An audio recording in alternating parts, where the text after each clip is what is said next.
Hello guys, welcome back to the part 2 of chemical bonding and molecular structure, and now we're going to discuss the concept of hybridization.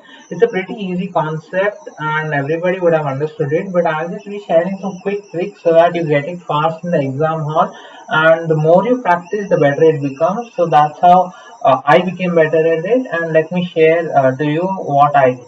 So firstly, what I have to do is you have to either visualize this or have to visualize this. Both these visualizations are handy. This one is the visualization you most commonly use in class 11 because it's S, P, and then D. You're not introduced to D block elements. So it's these things which are usually filled, and then you have to excite it to this to complete the hybridization. But in second year in the chapter coordination chemistry, you would be using this more often. So you have to visualize this in your mind and keep it there itself. And whenever any question comes, this should strike up in your mind straight away. And apart from that, what you need to know is the electronic configuration of all the elements up to Xc. It's a pretty easy task, and you remember it once you go through the periodic table. So now let's see how to use this tricks into solving some hybridization questions real quick. So first let's go to XCF4. So quickly you have to make the hybrid orbitals of XCF4. Its electronic configuration would be S2 and P6, and its d orbitals would be empty. Now I'm saying all this so slowly, but you need to do it quickly in your mind.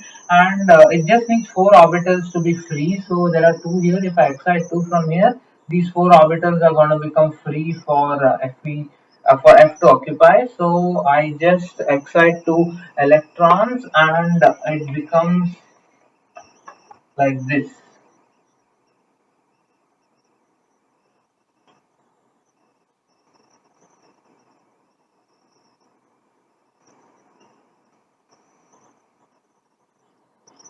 And now this becomes a set of hybrid orbitals. You can easily say it's sp3d2 hybridization. There are two lone pairs which are above the plane and below the plane. So the structure would be a square planar one. Let me draw it over here for sake of convenience.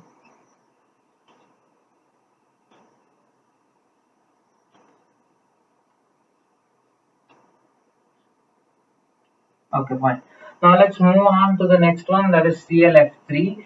So quickly you have to make the hybrid orbitals of, you have to make the electronic configuration of Cl up in your mind.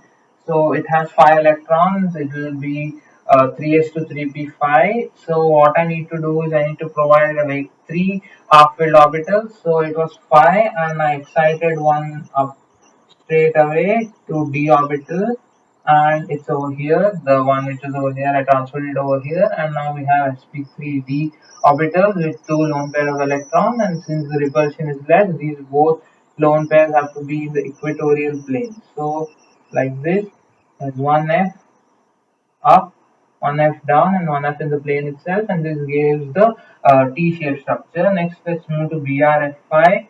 So it also has a S2P5 configuration.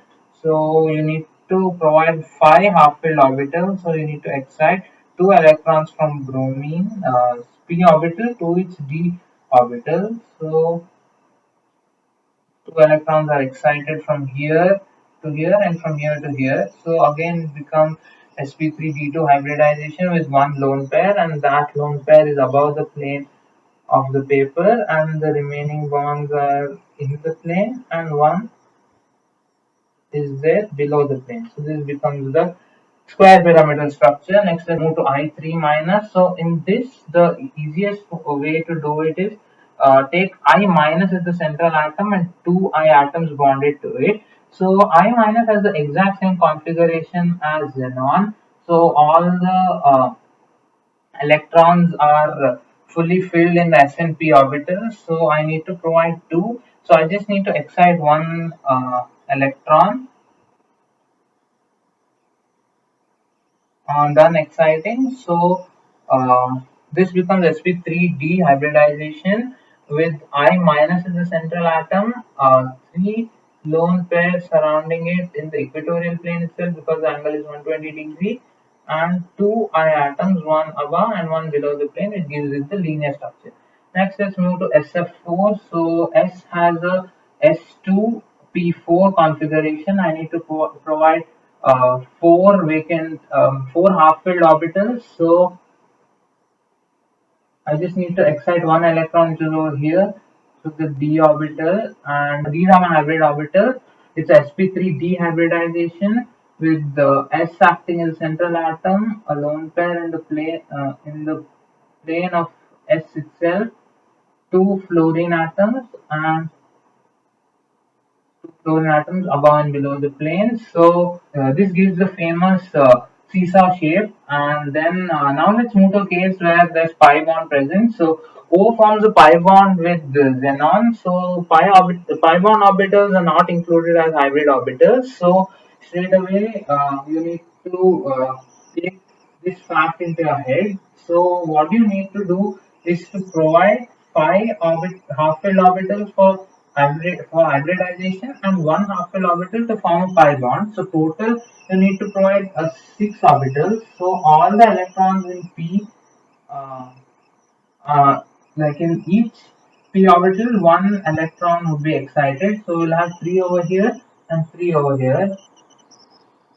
Now this is sp3. This is a sp3d2 hybridization with one electron left for pi bond formation. So it's the octahedral structure itself, and the xenon. There's one lone pair, four fluorine atoms in the plane itself, and one oxygen single bond as a hybrid orbital, and one pi bond that oxygen's 2p orbital overlaps with xenon and forms. So this gives us again a square pyramidal structure, but it's of XCOF4 this time. Next, let's move to PF3. P that is fluorine, that is phosphorus, has a S2P3 configuration, and already there are like three orbitals that are already half filled. So it's S2P3. So here you really don't need the d orbitals. You just need to hybridize this. You get sp3 hybridization with one lone pair. It gives you a pyramidal structure. And last, let's move to XeO2F2. Over here, there are two pi bonds that have to be formed and two sigma bonds. A total of four plus two electrons have to be half filled. So it's total of six such electrons. And if we draw the hybrid orbitals of xenon,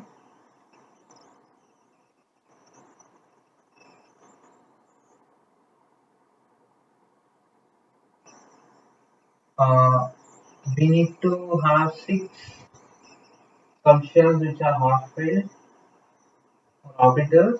So among these, the first four unpaired ones will form the hybrid, and these two electrons are using pi bond formation. So this gives us the sp3d hybridization. So we go with the standard structure. One lone pair would be there, and there would be a total of one, two, three, four.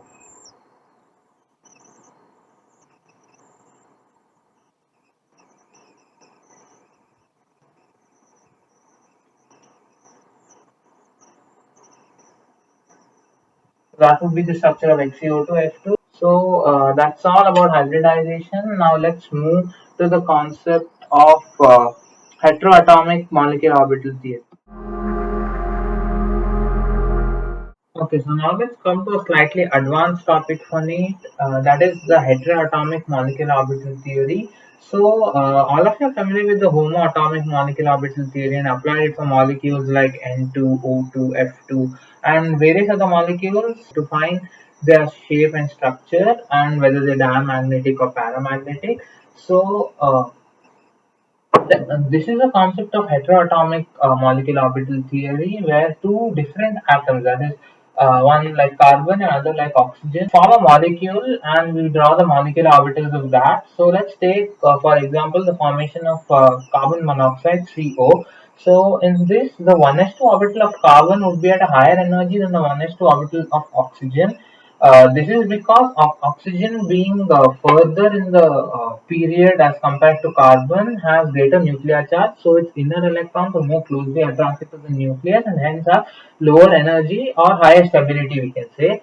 So when these both orbitals form the bonding molecular orbital and anti-bonding molecular orbital, the sum of the energies of the bonding and anti-bonding molecular orbital would still be equal to the sum of energies of the 1s2 orbital of carbon and the 1s2 orbital of oxygen, but the energy levels only are slightly different. So this whole structure looks slightly different as compared to the homoatomic molecular orbital theory, and this might appear in some questions. I had seen a previous year question in which the exact same question of molecular orbitals of CO was asked, and the same thing can be extended to sigma 2s2, sigma star 2s2, and the pi 2px, pi 2py, and 2pz orbitals. So this is all about heteroatomic molecular orbital theory. Most likely there won't be a question from it because it's out of NCRT, but even if there is, it's a pretty easy concept to understand, and hope you'll score well in this. So this was all about our video on chemical bonding and molecular structure.